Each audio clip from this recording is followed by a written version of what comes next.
Depuis sa naissance en 1946, le PDCI-RDA, notre grand parti, s'est toujours présenté comme le défenseur de la démocratie dans notre pays. Dans sa vocation de bâtisseur de la Côte d'Ivoire moderne, il a toujours répondu présent quand il fallait sauver la démocratie dans notre pays pour en faire le socle des libertés individuelles et collectives et surtout de la paix.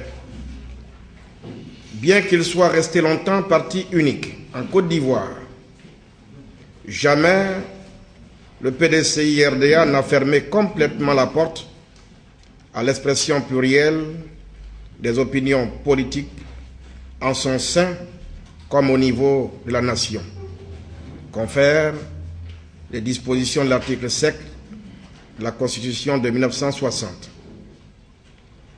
Ainsi, peut-on se réjouir de ce que, grâce à sa capacité à satisfaire les besoins démocratiques du peuple de Côte d'Ivoire, il soit le plus vieux parti de Côte d'Ivoire et de l'Afrique après l'ANC. C'est surtout la foi de ses dirigeants et de ses militants en la démocratie comme pouvant être le garant de la paix sociale dans un pays pluriethnique comme le nôtre qu'il faut célébrer et magnifier chaque fois que l'occasion lui est donnée de renouveler le pacte de confiance et d'amour qui le lie au peuple ivoirien dans sa diversité toujours renouvelée. Depuis 1946 donc, les congrès constituent de véritables laboratoires où s'éprouvent les convictions démocratiques et la capacité de tous les militants du PDCI-RDA à être effectivement à la hauteur de leur profession de foi. À notre avis, le 12e congrès ordinaire du PDCI-RDA ne devrait pas se soustraire à cette réalité. Et nous sommes fondés à ne pas craindre des dérives antidémocratiques si le président, celui-là même qui préside aux destinées de notre grand parti, le PDCI-RDA depuis 20 ans, a pris solennellement l'engagement le 30 avril 1994, s'adressant pour la première fois aux militants du PDCI-RDA, en qualité de président du parti, de rappeler sans cesse que le PDCI-RDA, et je cite, a toujours été le défenseur sans faiblesse des libertés, de toutes les libertés, liberté d'opinion, liberté d'expression, entre autres, et qu'il continuera à privilégier le dialogue fraternel. Ces propos sont bien du président Henri Konan Bédié, puisque c'est de lui qu'il s'agit. Mais, malheureusement, ce qu'il nous est donné de voir depuis l'annonce de la tenue du 12e congrès ordinaire de notre parti, le PDCI-RDA, suscite en nous des inquiétudes et des interrogations sur les orientations nouvelles que donnent, à notre grand étonnement, certains dirigeants de notre parti au choix fondamental du PDCI-RDA qui n'est que d'avancer dans la démocratie. Rappelons-nous qu'Aya Moussokro, à un conclave qui est une assemblée non statutaire, pour avoir demandé la parole, le frère militant Nguessa Amani Emmanuel, je dis bien secrétaire général de section à Yopougon, pour qui connaît le PDCI-RDA, s'est vu bastonné et jeté en prison. Quel dommage pour la réputation de notre grand parti, le dialogue. Face à ces véritables coups de boutoir portés contre ce qui constitue même le fondement de notre parti, à savoir espace d'expérimentation du droit à la différence, espace de liberté, d'opinion et de pensée, lieu d'égalité des chances, il nous faut absolument et sans tarder réagir.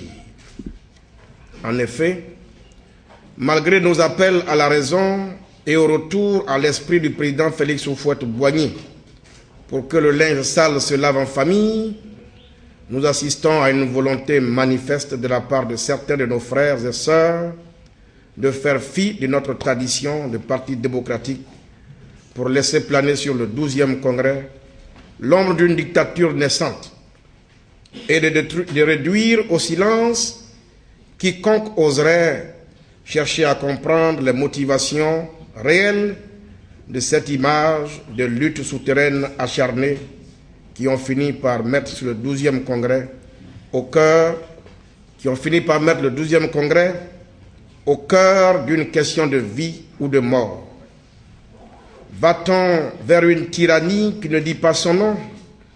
Finalement, est-il exagéré de se demander quels sont les engagements que ceux-ci ont pris pour que le 12e congrès, qui est pourtant un congrès ordinaire, devienne subitement une question de vie ou de mort, au point, pour certains, de se montrer si allergiques au débat qui est pourtant l'oxygène de la démocratie. Alors qu'au moins 4 candidats sont déclarés, nous constatons que les principaux organisateurs du congrès sont devenus les directeurs de campagne du candidat Henri Konan Bédié. Cette pratique, si elle n'est pas freinée dès maintenant, peut créer des frustrations qui peuvent être à l'origine de graves dérives lors du prochain congrès. Il faut donc que le bureau politique et le conseil politique se saisissent de ce dossier pour que les droits et devoirs des candidats soient clairement connus et que cesse une fois pour toutes la confusion entre le comité d'organisation du congrès et l'équipe de campagne du candidat Henri Konan Bédié. À cette allure, les militants du PDCI-RDA en général, et singulièrement les congressistes, peuvent-ils encore espérer retrouver leur droit de vote quand il faudra renouveler les organes dirigeants du parti? Au moment où des souhaits arrachés à des militants soigneusement choisis, parfois sous la menace et la terreur, au cours des réunions non statutaires, conclaves, motions de soutien des délégués départementaux et communaux, déclarations des secrétaires généraux de section, semblent être des paroles d'évangile. Est-on encore sûr que le Congrès est l'organe suprême de notre parti? Quant à ceux de nos militants dont l'aspiration légitime est de nous voir, nous membres de l'Alliance pour le renouveau démocratique du PDCI-RDA, diriger le PDCI pour respecter sa tradition de parti démocratique, leur reste-t-il encore des chances de voir se réaliser ce rêve combien noble? Finalement, combien de militants statutaires seront admis à ce congrès, dans la mesure où tout esprit critique est violemment réprimé, tout désir de changement est étouffé, toute volonté de candidature est frappée de trahison, toute réflexion à haute voix est qualifiée d'injure, toute volonté d'autonomie de notre parti est frappée sans ménagement de conspiration contre l'État de Côte d'Ivoire. En vérité, ces comportements inhabituels et même irresponsables, n'ayons pas peur des mots, de certains dirigeants et loin de la culture démocratique à nous léguer par le père fondateur, le président Félix Houphouët-Boigny, ne cacherait-il pas des engagements occultes difficiles à honorer? Cette conférence de presse est l'occasion pour nous de dénoncer haut et fort et prenant à témoin la communauté nationale et internationale les dérives individuelles qui risquent de noyer les attentes de tant de millions d'Ivoiriens qui continuent de croire que la mobilisation des militants du PDCI-RDA peut lui redonner sa place de parti à même de représenter leurs aspirations profondes. Nous refusons de nous rendre complices de cette mise à mort programmée de l'héritage le plus précieux à nous léguer par le père fondateur de la Côte d'Ivoire moderne pour des intérêts inavoués, notamment la suppression du secrétariat général parce que Alphonse Guégué Madi, secrétaire général du PDCI-RDA, est candidat. Notamment la suppression de la JPDCI parce que Kouadio Konan Bertin Kakabe, président de la JPDCI, est candidat. À l'analyse, le mémorandum adressé aux délégués départementaux et communaux censé orienter les travaux du pré-congrès éclaté contient les germes d'une dictature que nous ne saurions cautionner. Dès lors, nous avons choisi de faire connaître la position commune de l'Alliance pour le renouveau démocratique du PDCI-RDA sur les points suivants. La suppression de la limite d'âge à 75 ans, la dissolution du secrétariat général, la dissolution des organes spécialisés, JPDCI, UFPDCI, la volonté d'imposer la candidature unique du candidat Henri Konan Bédié à tous les militants sans passer par la voie des urnes. Petit A, s'agissant de la suppression de la limite d'âge à 75 ans.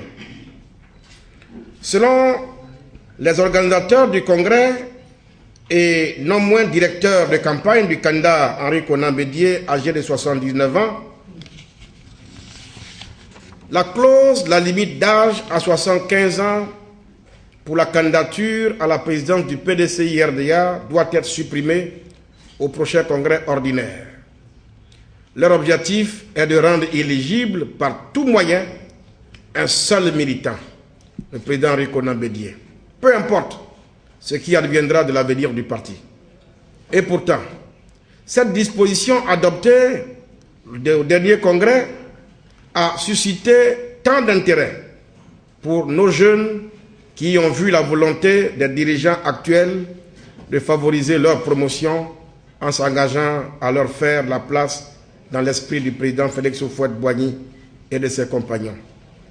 Quel crédit aurions-nous en allant proposer cette réforme qui dit carrément le contraire de ce que laisse sous-entendre le thème même de notre congrès, le PDCI-RDA, face aux nouveaux défis, renouveau, rajeunissement et renaissance que nous avons choisi par nécessité, par responsabilité et en étant tous conscients de ce que, sans volonté de rajeunissement, de générosité de la part des anciens, aucun engouement pour notre parti n'est garanti de la part des jeunes générations. À ce congrès, l'on nous invite tout simplement à une messe de requiem du PDCI-RDA. Nous disons non et nous invitons les militants à dire non.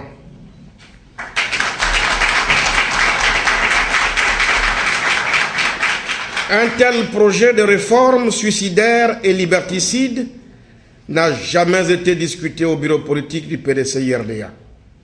Ce projet repousse plutôt les jeunes militants au lieu de les attirer. Il faut tout simplement s'y opposer. S'agissant de la suppression du secrétariat général du PDCI-RDA, à ce niveau, il faut bien s'entendre. Le secrétariat général, tel que prévu par le dernier congrès, est une avancée. Ce qui n'a pas marché, c'est la volonté du président du PDCI-RDA de donner d'autorité les animateurs sans attendre les propositions du secrétaire général. Cela a créé un climat d'insubordination et d'insoumission qui a paralysé son fonctionnement. Du coup, un bilan objectif de son efficacité n'est pas possible. Nous comprenons tous qu'on veut le dissoudre au simple motif que Alphonse Guégué Madi,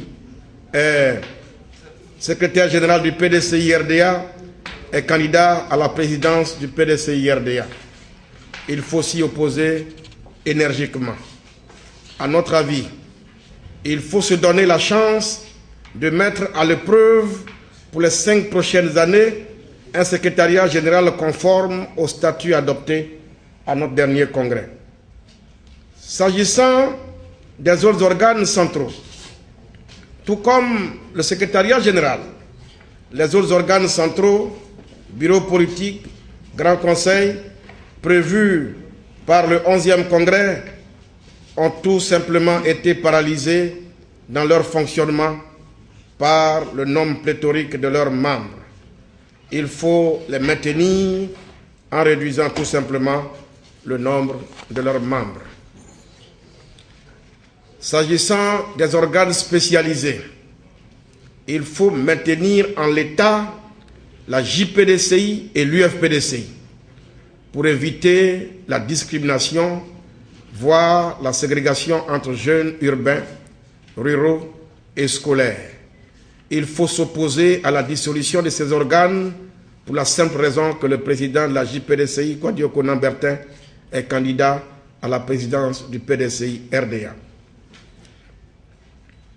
L'imposition sans vote ni concurrent du président Henri Konan Bédié. Ce n'est pas la première fois que le congrès du PDCI RDA va vivre au rythme de la pluralité des candidatures. Il faut garantir le droit de vote de tous les congressistes statutaires en créant les conditions de l'expression effective de leur devoir de militants en accordant leur suffrage aux candidats de leur choix. Pour ce faire, il convient d'organiser un plan départemental. Au plan départemental, les opérations de vote, comme cela a été déjà fait lors du choix du candidat du PDCI à l'élection présidentielle projetée et non tenue en 2005, à l'occasion de la convention éclatée. Rappelons que, quoique candidat unique à cette époque, les militants ont voté à bulletin secret dans leurs délégations départementales respectives sans que le ciel ne nous tombe sur la tête. Maintenant qu'il y a plusieurs candidatures, pourquoi veut-on mettre fin au jeu démocratique interne? Il est donc hors de question qu'à l'occasion des pré-congrès locaux, des motions de soutien soient suscitées telles que indiquées dans le mémorandum adressé aux délégués départementaux et communaux pour soutenir un quelconque candidat, fût-il le président du parti. Nous, candidats déclarés, M. Kwasi Yaou, Kouadio Konan Bertin, professeur Alphonse Guégué Madi, membre de l'Alliance pour le renouveau démocratique du PDCI RDA, demandons avec insistance l'ouverture immédiate d'un appel à candidature comme cela se fait dans toute démocratie et comme cela s'est fait lors de la désignation du candidat du PDCI RDA à l'élection présidentielle. Nous demandons en outre la mise en place d'un comité paritaire afin que l'organisation du congrès se fasse en tenant compte de la pluralité des candidatures. En conclusion, nous ne le dirons jamais assez, le 12e congrès de notre parti est bel et bien un congrès ordinaire. Son organisation fait donc partie du fonctionnement normal du PDCI RDA. Il faut donc veiller à ce que, par le respect du jeu démocratique et des textes qui régissent le fonctionnement de notre parti, le 12e congrès donne l'occasion à tous les militants de s'investir dans le renouveau démocratique que nous souhaitons, afin qu'ensemble, le PDCI RDA gagne en lucidité et en sagesse, afin de relever dans l'union, la cohésion et la fraternité le défi de la reconquête du pouvoir d'État en 2015. Fait à Abidjan, le 29 août 2013, l'Alliance du renouveau démocratique ont signé les candidats à la présidence du PDCI RDA, M. Kwasi Yaou, ancien secrétaire général de la présidence de la République sous Bédié, M. Kouadio Konan Bertin, président national de la jeunesse du PDCI RDA, député à l'Assemblée nationale, et le professeur Alphonse Guégué Madi, secrétaire général du PDCI-RDA. Je vous remercie. Merci. C'est cela malheureusement qui crée toujours les problèmes dans les sociétés humaines. Quand une volonté est clairement exprimée, comme elle l'a été tout à l'heure dans l'exposé liminaire, que ce sont 3 candidats déclarés qui, partageant la même façon de voir venir les choses, qui ont les mêmes souhaits, ont décidé ce matin de vous rencontrer pour partager avec vous leurs préoccupations dans le cadre de la préparation du Congrès et qui ont fortement insisté pour que tout se fasse en sorte qu'au sein du Parti démocratique de Côte d'Ivoire depuis 1946, les choses se passent démocratiquement, en respectant les textes qui régissent ce parti. Le président Kouadio Konan Bertin, qui a lu la déclaration liminaire au nom des 3 candidats, a clairement dit qu'on doit éviter de faire en sorte que ceux qui sont chargés de préparer le congrès, où il y a plusieurs candidatures, se transforment en directeur de campagne d'un seul candidat. Et qu'il faut que la démocratie se vive. À partir de là, je suis étonné que votre question soit de savoir qui est le chef des 3. Chacun est chef. Il y a 3 candidats et chacun est chef de sa candidature. Maintenant, j'aurais compris votre question si vous me disiez, y a-t-il espoir que les 3 candidatures deviennent une candidature? Je vous dirais chaque chose à son temps. Pour le moment, nous sommes venus vous dire ce que nous vous avons dit. Le reste, on verra. Vous posez par ailleurs la question de savoir si on n'a pas envie de créer un parti politique si d'aventure on n'était pas écouté ou si d'aventure on n'était pas élu. Mais diandre, quelle est cette malheureuse Afrique qui ignore toutes les règles de la démocratie? Quand vous êtes candidat, que les règles sont respectées, que vous êtes battu, vous vous alignez. C'est ça la démocratie. Vous rejoignez le vainqueur et puis vous continuez, la vie continue. En tout cas, ni Kwasi Yao, je l'ai dit lors de ma conférence de presse, j'ai dit encore ce n'est pas pour ascenser quelqu'un, non, parce que c'est la vérité. Kwasi Yao a 62 ans. Je n'ai pas dit 62 jours. Il a 62 ans. Et depuis sa tendre enfance, il s'est trouvé dans ce PDCI-RDA où les occasions n'ont pas manqué de sortir. Et il est toujours au PDCI-RDA. Moi, la première fois que je l'ai connu, je l'ai dit lors de la conférence de presse, et comme c'est la vérité, je la répète. C'était en 1965. Quand nous nous sommes retrouvés au premier congrès de l'UNESI qui s'est tenu en Côte d'Ivoire. Est-ce que vous comprenez? S'il voulait partir, il n'aurait pas eu le temps de partir. Il en va de même en ce qui me concerne. C'est toujours depuis les mêmes années 65 là que nous traînons nos bosses dans la jeunesse du PDCI et dans les structures adultes du PDCI. Quand on a fait 48 ans de sa vie dans un parti politique, parce qu'on ne serait pas élu à un scrutin démocratique, on va créer un parti. C'est une mendicité spirituelle que je ne saurais partager.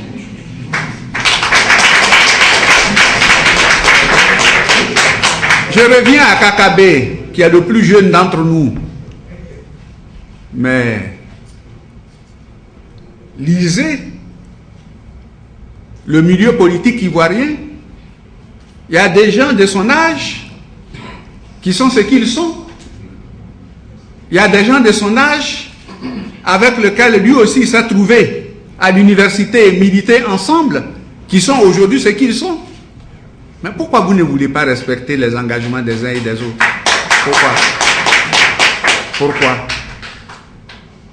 On dit toujours que chacun est militant de la première heure de son âge. En tout cas, il serait extraordinaire que moi je sois de la première heure du temps du Houphouët-Boigny et que Kakabe soit de ma première heure. Chaque génération a sa première heure. Et lui, il a aussi de sa première heure. Donc ne vous inquiétez pas, nous sommes des militants purs et durs du PDCI-RDA. Nous resterons au PDCI-RDA. C'est pourquoi nous crions fort pour que le PDCI-RDA sorte de ce congrès uni, que la cohésion soit évidente et que ce soit un PDCI-RDA conquérant qui va aller à la reconquête du terrain perdu. Qui d'entre vous, même s'il est né hier, peut penser qu'il peut exister une circonscription électorale en Côte d'Ivoire où le PDCI-RDA ne puisse pas présenter des candidats? Et pourtant, il y a eu des circonscriptions où le PDCI-RDA n'a pas eu de candidats. Ça doit nous interpeller. Moi qui vous parle, le secrétaire général sortant au prochain congrès, j'assume ma part de responsabilité. Je connais de ces responsables qui ne sont jamais responsables de rien. Moi, je suis responsable. Mais quand on est responsable d'une situation, qu'on s'en convainc, on prend les dispositions nécessaires pour corriger ce qui n'a pas marché. Le PDCI-RDA doit reconquérir le terrain perdu. Quand Houphouët-Boigny nous quittait, le PDCI-RDA était à 82% de l'électorat ivoirien. Aujourd'hui, à la dernière élection présidentielle, le PDCI-RDA est à 25%. Ça doit nous interpeller. Je le répète, j'ai ma part de responsabilité. En tant que secrétaire général du PDCI, deuxième personnalité du parti, j'ai ma part de responsabilité. Et quand on est responsable, on engage les mesures nécessaires pour corriger ce qui ne va pas. Et c'est ce qu'on veut faire. Alors ne nous prêtez pas l'ambition d'aller créer d'autres partis, etc. Je prie Dieu que cela ne nous arrive jamais parce que ce serait une malédiction. Et il n'est pas dit que quand on est secrétaire général, qu'on veut être candidat, on réunit d'abord le secrétariat général pour demander la permission du secrétariat général. Non.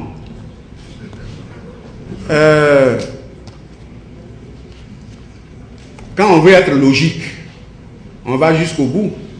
Est-ce à dire que le président du parti qui est candidat, il n'est plus président du parti? Qu'on respecte le parallélisme des formes. Si, parce qu'on est candidat, on n'est plus responsable de la structure. Bon, tous ceux qui sont candidats et qui sont responsables d'une structure ne sont plus responsables de cette structure. Donc, eux, ils soutiennent le président Bédié, c'est leur droit, je respecte ça. Ils veulent dire que le président Bédié n'est plus président du PDCI-RDA jusqu'au prochain congrès. Non, il est président du PDCI-RDA jusqu'à l'élection du prochain président. C'est ça. Moi, je respecte le président du PDCI-RDA qu'il est et je respecte l'aîné qu'il est. En dehors de ce que je viens d'expliquer comme la loi ou que j'ai le droit d'être candidat en démocratie, je ne nie pas son autorité en tant que président du PDCI-RDA. Jusqu'à preuve du contraire, jusqu'à ce qu'un nouveau congrès élise quelqu'un d'autre ou le reconduise, c'est lui, le président du PDCI-RDA. Jusqu'à ce que le congrès élise un nouveau secrétaire général, je suis le secrétaire général du PDCI-RDA. Que ça plaise à Pierre ou à Paul.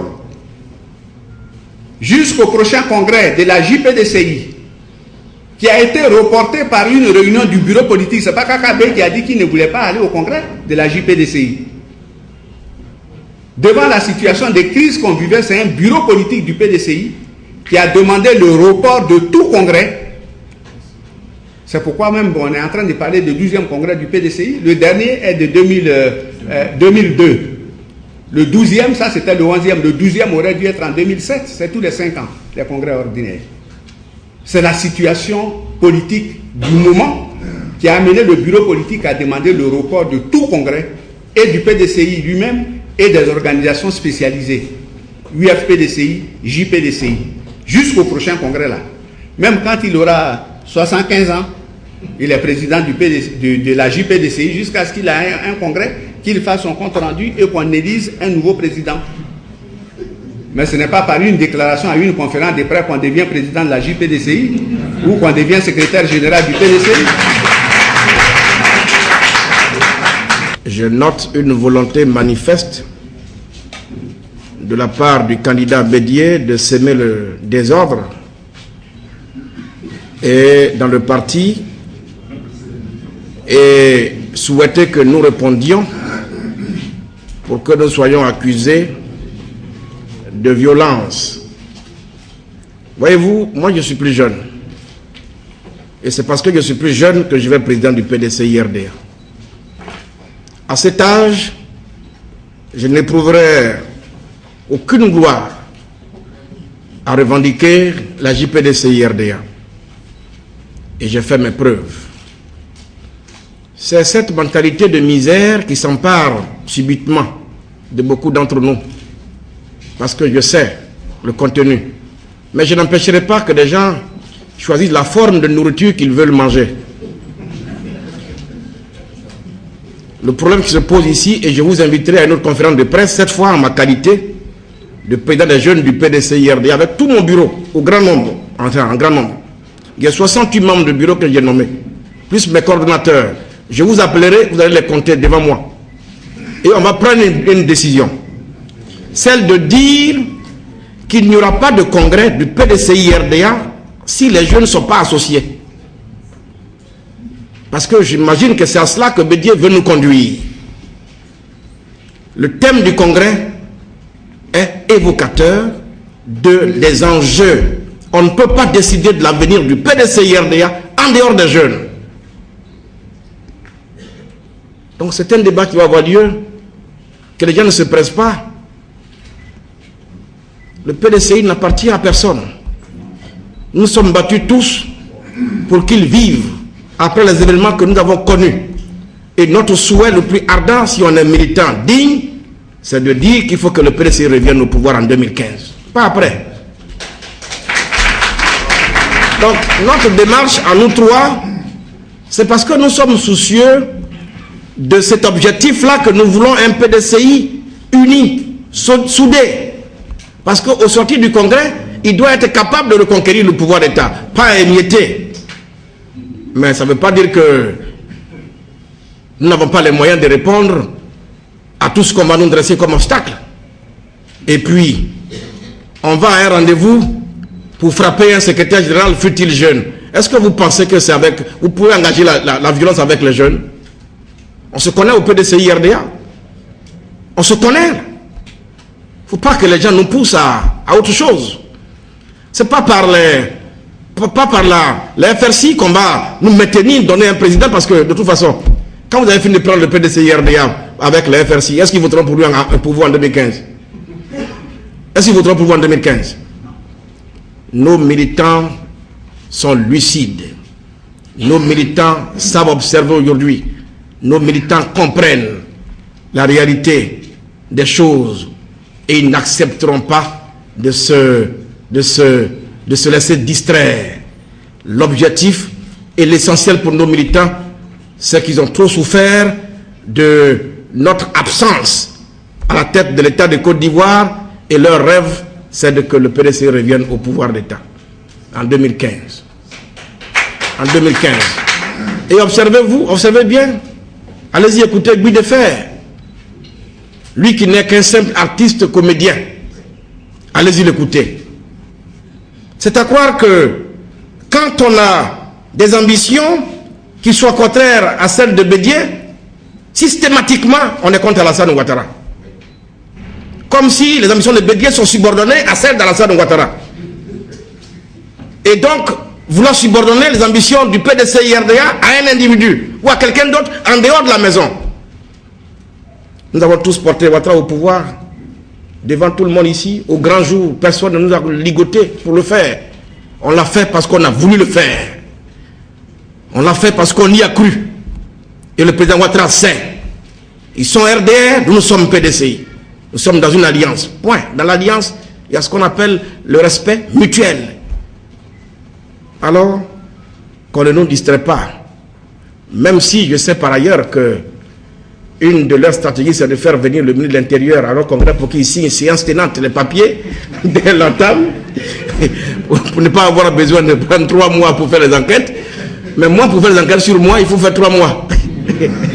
Il faut aller à Lakota, il n'y a pas de route bien, tout ça. Donc, même la présence du ministre de l'Intérieur à notre congrès ne suffira pas pour contourner la réalité. Elle est là, implacable. Implacable. La réalité, c'est que quand on se donne des textes, il faut les respecter. Et nous tous, nous avons porté Bédié dans ce pays. Parce que Bédié nous a donné l'image, comme quelqu'un bien le dit, d'un homme responsable, qui a une parole, qui est respectable, mais qui respecte les textes. C'est au nom de l'application de ces mêmes textes, l'article 11 de la Constitution, que Bédié est devenu président de la Côte d'Ivoire. Nous sommes battus, nous étions encore plus petits étudiants, ici, dans cette même maison, autour de Fologo. Pour qu'il en soit ainsi. C'est au nom de ces mêmes textes que de l'exil, il est demeuré président du PDCI-RDA, à 6000 km. C'est au nom de ces mêmes textes que nous avons pu faire tout le reste. Et puis, finalement, il a été réélu à la tête du PDCI-RDA. Et ces textes sont là, implacables. Donc, je dis, aucun cas de figure, je le répète, aucun cas de figure ne peut permettre au président Bédié d'être candidat à ce congrès. Les textes, on me dit, on peut les modifier. Oui, on les modifiera. Mais s'ils sont modifiés, ce qui est normal, ils s'appliqueront au prochain congrès. Donc Bédié sera candidat au prochain congrès, mais pas à celui-là. Pas à celui-là. Et s'il remplit les conditions, pour être candidat au prochain congrès, je viendrai le soutenir. Amen. Même à 85 ans, je viendrai le soutenir. Parce que là, il remplit les conditions. Il remplit les conditions. Je viendrai le soutenir. Mais pour l'instant, là, moi, je suis légaliste, je suis constant, parce que être jeune, c'est être porteur d'un idéal. Être jeune, c'est être porteur d'un idéal. Voilà ce que je peux vous dire. Donc, tranquillisez-vous, tout ça participe d'une stratégie. Le patron vous l'a dit tout à l'heure, celui qui veut président des jeunes, il y a un congrès, il n'a qu'à s'organiser pour qu'il en soit ainsi.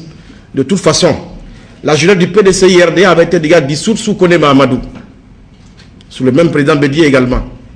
Le congrès, le dernier congrès, le 11e, a réhabilité la JPDCI et les structures spécialisées après avoir tiré la leçon de la dissolution. On ne peut pas encore revenir en arrière quand on a reconnu une fois que c'était une erreur de dissoudre nos structures spécialisées. On ne peut pas revenir reproduire la même erreur. Voilà. Voilà. Donc, en aucun cas, les jeunes n'accepteront la dissolution de la JPDCI sous la forme qu'elle existe aujourd'hui. Et ça, les jeunes trouveront le canal pour le dire, le faire savoir à ceux qui ne veulent pas comprendre. Et les jeunes ont leurs moyens d'expression aussi. Hein. Ont leurs moyens d'expression aussi. Ben, ceux qui cherchent ces choses-là attendront de les voir avec les jeunes. Moi, je suis plus dans ça. Je vais prendre le PDCI-RDA. J'ai besoin d'avoir une posture de chef du PDC, le parti du fouet. Donc, on ne m'entraînera pas dans les petites choses pareilles. L'essentiel, demander au président Bédié qu'il comprenne bien la nécessité de mettre en place un comité paritaire. C'est comme ça. Quand on va aux élections présidentielles, pourquoi on se bat tous sur la CEI? C'est quand on a créé ces conditions-là, chacun y a adhéré les règles du jeu au départ, que chacun est tenu de respecter le résultat du scrutin. Mais après le pré-congrès, je ne vois pas comment ça peut se faire qu'on poursuive le processus si on n'adhère pas à nos exigences. Si on n'adhère pas à nos exigences. Voilà ma contribution, monsieur le secrétaire général, à ce stade de débat.